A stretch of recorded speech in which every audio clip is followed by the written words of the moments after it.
Halo, jumpa lagi di CFA Channel, saluran YouTube nomor 1 Auditor Internal Pemerintah Indonesia. Video ini adalah video ke-13 dari proyek CFA Progressive Learning Series, yaitu Risk Management. Pada video kali ini kita akan membahas tentang berbagai macam kategori risiko. Nah, umumnya kita memandang risiko secara utuh. Nah, manajemen risiko diterapkan untuk mengelola seluruh risikonya. Dalam proses mengidentifikasi risiko, kita ingin mengetahui seluruh risikonya. Nah, risiko itu mempunyai jenis atau kategorinya masing-masing. Maka, pertama-tama penting sekali untuk memandang risikonya secara menyeluruh, sehingga kita tidak melewatkan satupun jenis atau kategorinya. Jadi, kategori risiko ini digunakan sebagai reminder begitu, atau alat pengingat agar kita mudah mengasosiasikannya. Misalnya, oh ini loh yang termasuk resiko keuangan, loh ini loh yang termasuk resiko reputasi, loh ini loh yang termasuk resiko lingkungan, atau resiko keamanan, atau resiko strategik, resiko operasional, dan sebagainya. Tetapi itu masih terlalu panjang untuk diingat. Lalu bagaimana agar kita bisa mengingatnya lebih mudah? Oke, Anda mungkin bisa menulisnya pada selembar kertas atau mengetiknya di laptop, mencetaknya, kemudian menempelnya di dinding, lalu Anda tinggal melihatnya. Itu boleh-boleh saja. Tetapi menurut saya ada cara yang lebih baik, yaitu dengan menata sedemikian rupa seluruh kategori resikonya dengan cara yang masuk akal. Dengan kata lain, Anda harus memandangnya bukan sebagai jargon semata, tetapi memahami logika yang mendasarinya atau kerangka kerjanya. Dan jika Anda telah memahaminya, maka rincian-rinciannya pun, detail-detailnya pun akan mudah dipahami. Jadi, saya menggambarkan kategori risikonya dalam tingkatan-tingkatan atau hierarki. Anda dapat melihatnya di sini. Pada hierarki paling atas ada risiko. Lalu kita memecah-mecahnya ke dalam jenis-jenis risiko yang lebih spesifik. Nah, di sini yang ingin kita cari adalah dari manakah asal risiko itu. Dan menurut saya ada 4 jenis risiko utama. Tetapi Anda boleh memiliki pandangan berbeda. Barangkali menurut Anda ada 3 atau 5 kategori. Terserah Anda.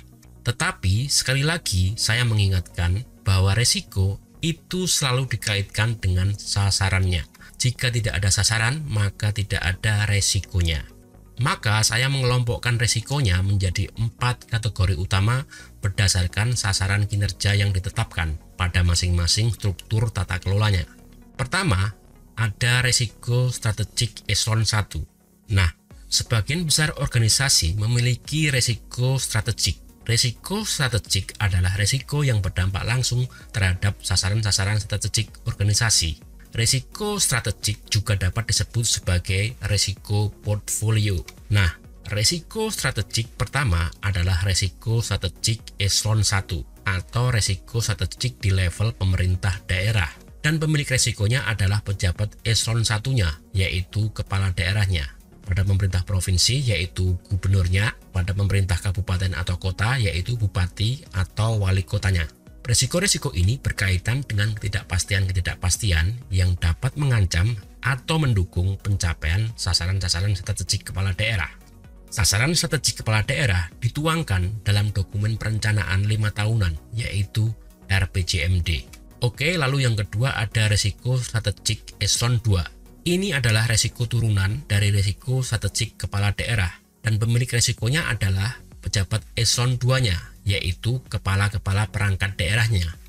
Risiko strategik eselon 2 berkaitan dengan ketidakpastian yang dapat mengancam atau mendukung pencapaian sasaran-sasaran strategik perangkat daerah. Sasaran strategik perangkat daerah tersebut tertuang dalam dokumen perencanaan 5 tahunan, yaitu Renstra. Lalu yang ketiga ada risiko operasional eselon 3. Nah, risiko operasional eselon 3 juga dapat disebut sebagai risiko program. Ini adalah risiko turunan dari risiko strategik perangkat daerah.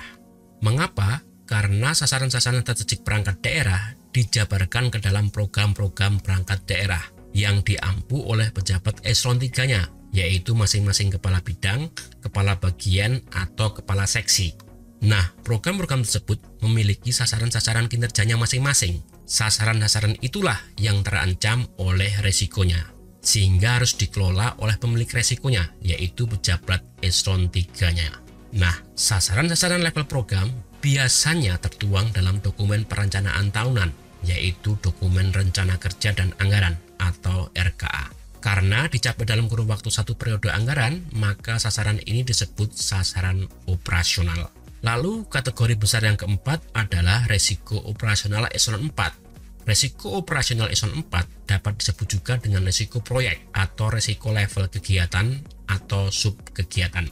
Ini adalah resiko turunan dari resiko program, karena pencapaian sasaran-sasaran kegiatan atau sub kegiatan ini berkontribusi terhadap pencapaian sasaran programnya. Sasaran-sasaran level kegiatan atau subkegiatan ini tertuang dalam dokumen perencanaan tahunan, yaitu dokumen rencana kerja dan anggaran atau RKA. Oke, coba kita ringkas kembali apa yang telah kita dapatkan di sini. Pada hierarki paling atas ada resiko saja atau resiko secara umum. Lalu resiko itu dibagi menjadi 4 kategori utama yang berlaku dalam segala situasi dan kondisi, yaitu pertama, resiko strategik eselon 1, kedua, resiko strategik eselon 2, ketiga, resiko operasional eselon 3, dan yang keempat, resiko operasional eselon 4. Jadi sebut saja kategori resiko ini level pertama. Lalu di bawahnya nanti bisa dibagi-bagi menjadi sub-sub kategori. Saya membagi subkategorinya menjadi 3 bagian pada setiap kategori resiko utamanya. Pertama, ada resiko bisnis, yaitu resiko-resiko yang berhubungan dengan bisnis utama pada level eselon 1, 2, 3, dan 4. Dan pastinya ini berhubungan dengan resiko-resiko yang menghambat atau mendukung sasaran-sasaran kinerja utama pada setiap hierarki struktur organisasinya. Nah, ada banyak sekali jenis resiko bisnis, misalnya resiko ketaatan, resiko hukum, resiko politik, resiko regulasi, resiko reputasi, resiko sumber daya, resiko strategik, dan sebagainya. Lalu yang kedua, ada resiko keuangan, yaitu resiko-resiko yang berhubungan dengan sasaran keuangan pada level eselon 1, 2, 3, dan 4. Ada banyak sekali resiko keuangan, misalnya resiko anggaran, resiko biaya, resiko suku bunga, resiko inflasi, resiko sistemik, resiko perpajakan, dan lain sebagainya. Dan yang ketiga adalah resiko khusus, yaitu resiko-resiko di luar resiko bisnis dan keuangan pada level eselon 1, 2, 3, dan 4. Misalnya resiko artificial intelligence, resiko eksistensial, resiko bencana atau force majeure, resiko pribadi, resiko murni, resiko residu, resiko spekulatif, dan sebagainya. Nah, di sini setelah kita mengetahui kategori resiko besarnya, baru kita merinci bagian-bagian kecilnya. Inilah yang dinamakan pendekatan terstruktur dalam mengkategorikan resiko. Sehingga pada saat kita mengidentifikasi, menganalisis, dan mengevaluasi resiko-resikonya, kita sudah memiliki kerangka kerja yang jelas. Jadi bukan asal menyebut kategorinya, kita punya 20 kategori resiko, ini, itu. Tetapi kita memiliki 4 kategori resiko utama, yaitu strategik eselon 1, strategik eselon 2, operasional eselon 3, dan operasional eselon 4. Jadi ketika Anda berdiskusi dengan pemilik-pemilik resikonya, maka Anda segera dapat memilahnya dengan baik. Oh, ini termasuk resiko operasional eselon 4, yaitu resiko operasi atau resiko proses misalnya. Karena itu berkaitan dengan resiko-resiko yang menghambat atau mendukung pencapaian sasaran eselon 4-nya, yaitu sasaran-sasaran kegiatan atau subkegiatannya. Jadi Anda tahu maksudnya begitu. Nah, hal ini berguna ketika mengidentifikasi resikonya. Anda dapat segera memilah resiko-resikonya ke dalam 4 kategori utama tersebut. Nah, kategori-kategorinya didefinisikan dalam tingkatan-tingkatan, dan masing-masing tingkatan memiliki label atau jargonnya sendiri begitu, yaitu struktur yang dipecah-pecah atau sebuah hierarki. Nah, pendekatan seperti ini dikenal dengan istilah struktur pemecahan resiko atau risk breakdown structure, yaitu sebuah diagram hierarkis yang memecah-mecah resiko mulai dari kategori teratas hingga kategori paling bawah.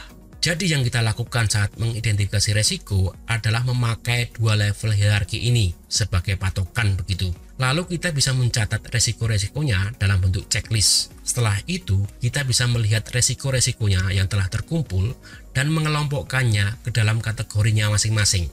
Nah, dengan memetakan resiko ke dalam struktur pemecahan resiko semacam ini, kita bisa tahu apakah kita melewatkan sesuatu atau tidak. Misalnya, apakah sasaran data cicik eselon 1 sudah diidentifikasi seluruh resikonya?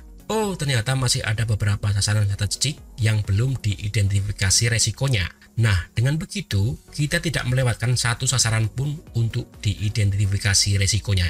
Jadi, pendekatan terstruktur semacam ini akan membantu kita memastikan bahwa kita tidak melewatkan satupun resiko.